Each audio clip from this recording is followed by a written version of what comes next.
Sebenarnya sih takut nggak takut ya, soalnya zaman sekarang juga, kita udah kayaknya dibatasi gitu hak bicaranya. Jadi ya takut nggak takut sih sebenarnya, gitu.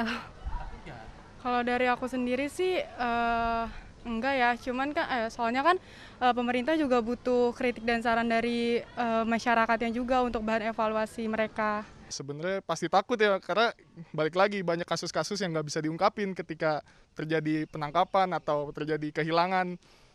Kayak balik lagi lah ke masa itu, itulah. Ya jujur sebenarnya takut sih, cuman kenapa harus ditangkap gitu? Kalau misalnya kritiknya bisa membuat negara menjadi lebih baik, kenapa harus ditangkap gitu? Terima kasih Anda masih menyaksikan Perempuan Bicara. Di segmen terakhir ini saya ingin dengarkan Shirley. Shirley, tadi sebelum jeda kita dengar soal diksi buzzer dan influencer yang ternyata sangat sensitif ya. Karena ada tuduhan-tuduhan atau mungkin report soal adanya benar-benar anggaran dan lain-lain. Anda sebagai milenial influencer melihatnya perbedaan yang sangat jelas apa antara buzzer dan influencer? Kalau buzzer itu, saya langsung menjawab, Ya, izin Mbak. ya. Kalau buzzer itu dia cenderung atau biasanya terafiliasi. Biasanya dia ada di satu pihak. Atau mungkin Sally mengutip, ya loyal. Tapi kalau influencer, dia bebas menyuarakan aspirasinya. Ketika itu benar ya, dia dukung, dia bilang, dia mengapresiasi kalau itu benar. Benar yang dikatakan benar, tapi kalau belum tepat, dia mengkritik. Tentu harapannya adalah mengkritik, membangun, ngasih solusi. Jadi ini jelas dua yang berbeda. Tapi bener kan buzzer nggak ada anggaran, maksudnya nggak ada anggaran buzzer gitu. Kalau itu sepertinya ini Uni dan Bu Husnul yang jauh lebih tahu. Pernah diserang buzzer? Kalau buzzer itu Atau diserang influencer?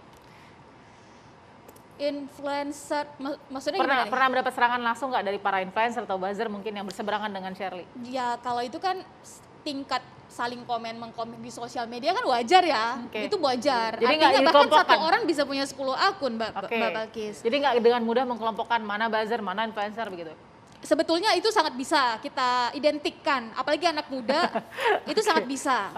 Tapi saya pikir kita lebih baik fokus pada solusi daripada membedakan ini buzzer dan muter aja di situ-situ aja, malah nggak konstruktif. Kalau saya lebih melihat daripada fokusnya di situ, saya pikir ada baiknya kita mengajak semua pihak, baik yang pro, kontra, oposisi maupun yang mendukung, ini sama-sama menyampaikan dengan baik dan benar, bertanggung jawab. Dan terakhir saya pikir mari kita berdoa sama-sama agar pemerintah melihat semua yang rakyat alami ini tidak hanya dari Menara Gading, tidak hanya sekedar data, angka-angka yang seolah-olah semuanya baik-baik saja, seolah semua aspirasi itu harus ada datanya, dibatasi keberadaannya. Ya, data untuk menghindari hoax, contohnya soal Oxford ini ada di depan saya rasa warga semua juga bisa mengakses karena ada di Google.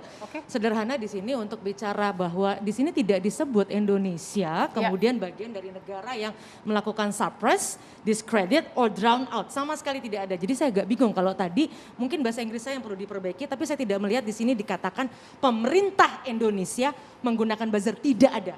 Bahkan yang disebutkan adalah di sini tokoh politik Amerika yang secara definitif disebut namanya.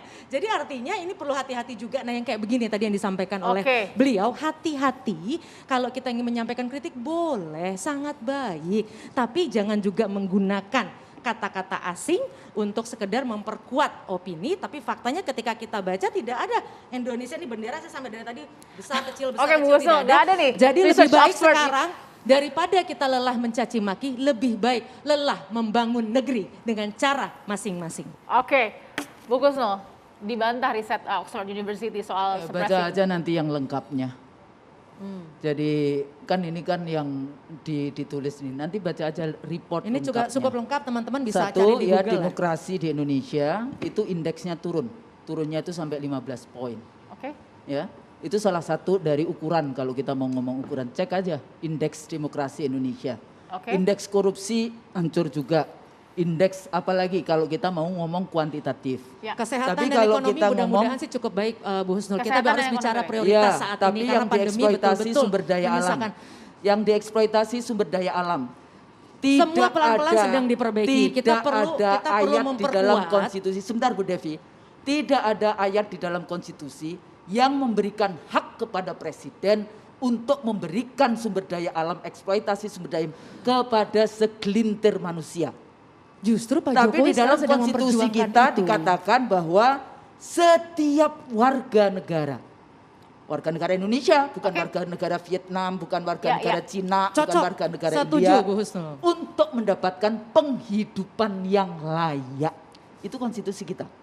Nah, di dalam konteks itu, kalau tadi dikatakan, oh iya human right, iya civil and political right. Oke. Hak hidup itu nggak boleh dihilangkan.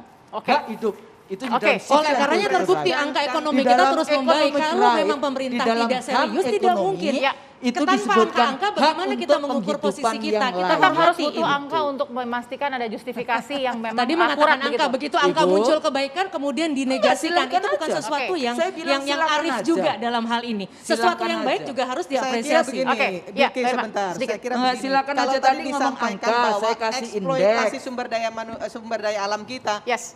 Freeport diambil kembali loh sama pemerintah. Jokowi loh. Kemudian Blok Mahakam diambil lagi loh Blok oleh Mahakam pemerintah. itu, baca Jokowi dulu. itu gitu Blok ya. Mahakam itu nggak kemudian usah diambil, sudah masuk karena itu undang-undangnya kemudian begitu. setiap Perjanjiannya investasi memang di sudah Indonesia habis. hari ini investasi di Indonesia harus 51% itu milik Republik. Jadi Oke. tidak benar itu ada eksploitasi di pemerintahan Jokowi itu Oke. sekarang merajalela, itu bohong dan fitnah. Oke, saya minta secara spontan. Ini satu kata untuk demokrasi, untuk kemudian mengerucutkan arogansi atau aspirasi. Satu kata untuk demokrasi Indonesia, Bu Husnul. Demokrasinya turun kan, mengarah ke totaliter. Totaliter. Shirley, Sakit. sakit. Mbak Irma, demokrasi. Demokrasi kita sudah berjalan sesuai dengan on the track. Satu kata apa, Pak? On the track berarti ya? On the track. Mbak Devi. Bangga. Oke, wow. Terima kasih perempuan-perempuan hebat di kiri dan kanan saya, luar biasa. Di Perempuan Bicara kali ini mudah-mudahan ada perspektif yang bisa membuat Anda lebih terbuka lagi dengan positif dan negatifnya ya. Kita bisa lihat bersama pembelajaran dari hari ini. Terima kasih sudah saksikan Perempuan Bicara. Selamat malam, sampai jumpa.